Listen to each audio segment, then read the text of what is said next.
ನಿಮ್ಮ ಮೈತ್ರಿಯ ಅಭ್ಯರ್ಥಿ ಪ್ರಜ್ವಲ್ ರೇವಣ್ಣ ಏನ್ ಮಾಡಿದ್ದಾರೆ ಅಂತಕ್ಕಂಥದ್ದು ಇವತ್ತು ಜಗಜ್ಜಾಹೀರಾಗಿದೆ.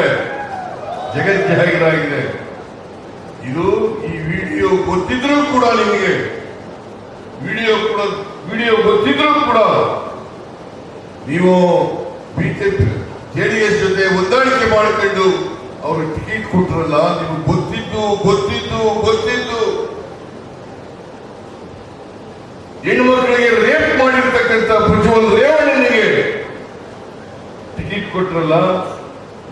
ನರೇಂದ್ರ ಮೋದಿಜಿ, ಇದೇನಾ ನೀವು ಹೆಣ್ಮಕ್ಳಿಗೆ ರಕ್ಷಣೆ ಕೊಡ್ತಕ್ಕಂಥ ರೀತಿ?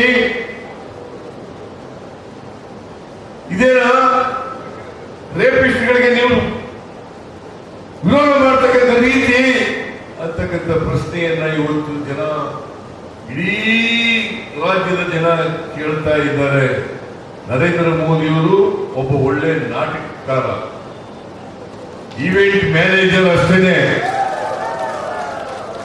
ಬರೀ ಸುಳ್ಳು ಹೇಳೋದು.